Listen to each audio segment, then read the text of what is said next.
European Metals Executive Chairman Keith Coughlan. Keith, thanks for your time. No problem, David. Big project in the right part of Europe. Why is this project so compelling?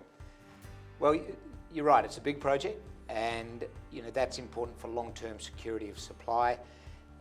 In the heart of Europe is very important because the European Union themselves are fully committed to green energy. They're fully committed to the battery industry. They're fully committed to electric vehicles, and now becoming more so fully committed to the critical raw materials that are required to go into those batteries. The EU committed 550 billion euros to the green energy stimulus package last year, and they're not about to do that and then rely on a very important component of the supply chain from other parts of the world, particularly China. How much lithium is coming out of Europe today? None, zero. So look, there is a very small amount of production of ceramic grade lithium used in the ceramic industry in Portugal, but there is no battery grade lithium produced in Europe whatsoever. So you've got an area of the world in which the demand side will grow quicker than anywhere else, and yet there's no local supply. Let's talk about demand. What does demand look like in Europe? If you look at all the gigafactories currently being built, completed, being built, or in advanced planning stage, by 2030 there'll be about the equivalent of all of the lithium consumed in the world last year and another 25% just in that one small corner of the world. So that's in real terms. In lithium terms, how much you're talking about the demand will be. When you look from a peer comparison point of view, how advanced are the other lithium projects in Europe compared to yours? Well, I think if you're talking about the production of battery grade lithium chemicals, then I don't see anyone who's going to produce before Synovets does, apart from perhaps a company in Norway called Calibre. And the reason I say perhaps is Calibre's a private company, and it's not as easy to pick exactly where they are. There may be some spodumene concentrate produced by some of the spodumene developers, but there is no spodumene conversion facility in Europe currently, so that spodumene would have to go outside of the region to be processed. You're in a known mining area. How do you expect community support for this project and the permitting support for this project will be? So the permitting is very important anywhere in the world these days, but particularly in Europe. As you say, we're in a known mining area. We are re-entering a historic underground mine, a mine that operated for many, many years. So the community support is strong. Plus, as I say, re-entering an existing underground mine, there's a lot less disruption to the surface, there's a lot less disruption to the environment or the local population. So from that point of view, the SG credentials are very solid. We've also, we've taken great pains to develop the project in such a way as to have minimal impact.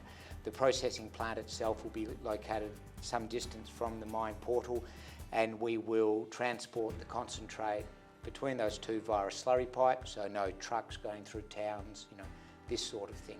So it is definitely an advantage that it's a historic mine. How important is your partner to this project? Well, they're very important. It's CEZ, they're the Czech power utility. They own the grid network throughout the Czech Republic. They own all of the electric vehicle charging stations throughout the Czech Republic. They've historically been a coal mining company, but they've been moving away from coal for green energy for some years now, as is the entire region. But they've been operating businesses in the Czech Republic since the Czech Republic became as it is, since 1989 when the wall came down. So they're very, very well experienced. They're also a very big company. They're publicly listed with a market capitalisation around 13 billion euros. And they also have plans in conjunction with the Czech government to build a battery factory about 50 kilometres from our project. A project this advanced in a region that's crying out for product, offtake discussions must be the thing all investors want to know about. Now, you can't obviously broach or breach any of those confidentialities, but how advanced or how do offtake discussions occur? So we are in offtake discussions at various levels of development, if you like. And the offtake environment has changed dramatically in the last 6 or so months as the supply-demand equation for lithium has become better understood. So those discussions are now more in favour of us, of a supplier, of a lithium developer than perhaps they were previously. And we've seen that reflected in some of the offtake announcements made by other companies. You know, you're seeing things like floor prices creep into agreements, you know, whereas previously we didn't see that. And you're also seeing companies more willing to assist in funding a project either via a capital injection or a prepayment of offtake. So, you know, we don't need to sign an offtake agreement until we get to our final investment decision. And as the conditions have been getting better, you know, we haven't really been in a great deal of a hurry. I'm more interested in signing the right offtake agreement than signing one just for the sake of it. And, you know, I think it's fair to say that a number of the offtake agreements we've seen announced by other companies are really just an option on behalf of the buyer. We would rather do something that's a little stronger than that.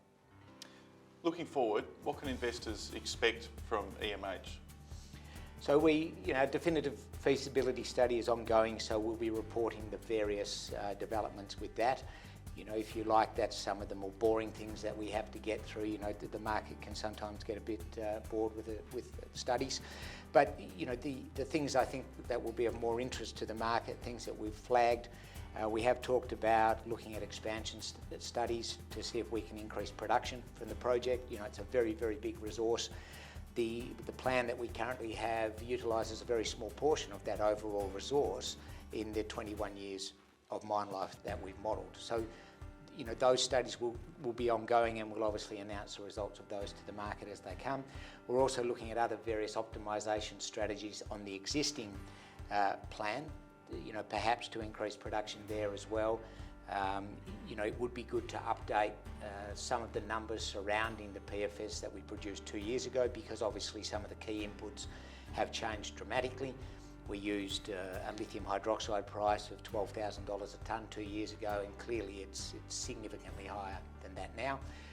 We also announced a few months ago that we commissioned an independent environmental consultant, Minviro, to conduct an LCA, a life cycle assessment on the project. That's a measurement of the CO2 footprint of the project. And we were very keen to get this done because anecdotally we believe that comparatively the project will have a very attractive LCA. All of the ESG credentials we think will be comparatively very attractive.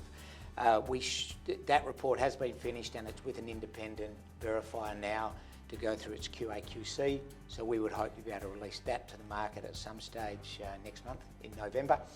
And we will continue, you know, discussions with funding the project. So we're getting to the stage now of beginning to have serious talks with potential financiers. You know, we'll need to have this money lined up about the middle of next year. And so those conversations need to start now as they are. A big project, globally significant, in a part of the world that is crying out for product, people having the discussions that need to be had to get the project ready for development and ultimately into production. Exciting times ahead for EMH shareholders. Keith, I think so, David. Thanks.